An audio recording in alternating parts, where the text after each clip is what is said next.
Hello students, मैं आपका Vikesh sir. आज मैं आप लोगों के सामने हिंदी NIS क्लास 10 का हिंदी का चैप्टर 3 जो गिल्लू है उसका जो इम्पोर्टेंट क्वेश्चन है वो मैं लिख कर लाया हूँ। और मैं आपसे कहता हूँ कि मैंने जितने भी प्रश्नों का जो उत्तर लिखे हैं वह सभी पाठ के बीच का है। सभी लाइन बाय लाइन पढ़कर उसके अनुसार मैंने उसका उत्तर दिया है। तो पहला जो क्वेश्चन है, गिल्लू पाठ के लेखक का नाम क्या है? तो गिल्लू पाठ के लेखिका का नाम महादेवी वर्मा है। गिल्लू किस प्रकार की रचना है? गिल्लू एक रेखा चित्र है। सोन जूही की पीली कली को देखकर लेखिका को किसका स्मरण हो आया? सोन जूही की पीली कली को देखकर लेखिका को अनायास ही उस छोटे जीव गिल्लू का स्मरण हो आता है। दो कौवे एक गमले के चारों ओर क्या ढूंढ रहे थे? तो दो कौवे गमले के चारों ओर अपना सुलभ आहार ढूंढ रहे थे। यह काक भिशुंडी भी विचित्र प्राणी है। लेखिका ने कौवे को विचित्र प्राणी क्यों कहा है? लेखिका ने कौवे को विचित्र प्राणी इसलिए कहा है क्योंकि ये एक साथ समादरित, अनादरित, अति सम्मानित, अति अवमानित है। गिलहरी का बच्चा घायल कैसे हुआ था? उसे देखकर लोगों ने क्या कहा? काकद्वय की चोंचों के द्वारा गिलहरी घायल हुआ। उसे देखकर लोगों ने कहा कि कौवे की चोंच का घाव लगने के बाद यह बच नहीं सकता, अतः इसे ऐसे ही रहने दिया जाए। लेखिका ने गिल्लू का उपचार कैसे किया? लेखिका ने गिल्लू को हौले से उठाकर अपने कमरे में लाई, फिर रुई से उसका रक्त पोंछकर उसके घाव पर पेनिसिलिन का मलहम लगाया। इसके बाद जो प्रश्न है,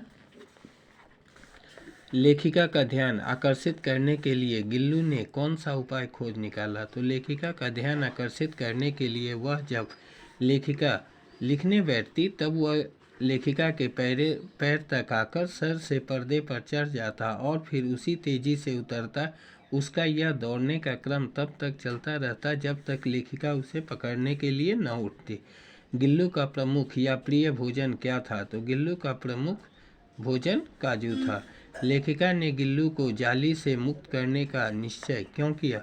लेखिका ने गिल्लू को जाली से मुक्त इसलिए किया क्योंकि गिल्लू को जाली के पास बैठकर अपनेपन से बाहर झांकते देखकर लेखिका को लगा कि इसे मुक्त करना आवश्यक है। लेखिका को चौंकाने के लिए गिल्लू क्या करता था?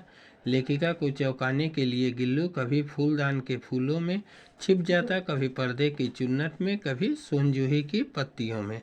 गर्मी से बचने के लिए गिल्लू ने क्या उपाय खोज निकाला था? गर्मी से बचने के लिए वह लेखिका के पास रखी सुराही पर लेट जाता, इससे उसे ठंडक मिलती रहती। लेखिका के घर से बाहर रहने पर गिल्लू क्या करता था? लेखिका के घर से बाहर रहने पर गिल्लू भी खिड़की की खुली जाली की राह से बाहर चला जाता और दिन भर गिलहरियों के झुंड का नेता बना हर डाल पर उछला कूदता रहता। ठीक 4 बजे खिड़की के भीतर आकर अपने झूले में झूलने लगता। गिल्लू किस प्रकार एक परिचारिका की भूमिका निभाता था? लेखिका की अस्वस्थता में वह तकिए पर सिरहाने बैठकर अपने नन्हे नन्हे पंजों से लेखिका के सिर और बालों में इतने हौले हौले सहलाता कि उसका हटना एक परिचारिका के हटने के समान लगता। अपने जीवन के अंतिम समय में गिल्लू किस तरह की चेष्टाएं करने लगा था? अपने जीवन के अंतिम समय में गिल्लू दिन भर उसने न कुछ खाया न बाहर गया। रात में अंत की यातना में भी वह अपने झूले से उतरकर लेखिका के बिस्तर पर आया और ठंडे पंजों से लेखिका की वही उंगली पकड़कर हाथ से चिपक गया जिसे उसने अपने बचपन की मरणासन स्थिति में पकड़ा था।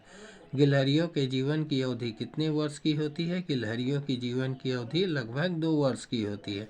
लेखिका ने अंतिम समय में गिल्लू को बचाने हेतु क्या उपाय किया? जब लेखिका उसके पंजे को ठंडे होते हुए देखा तो उन्होंने हीटर जलाया और उष्णता देने का प्रयत्न किया। लेखिका ने गिल्लू की समाधि कहाँ बनाई?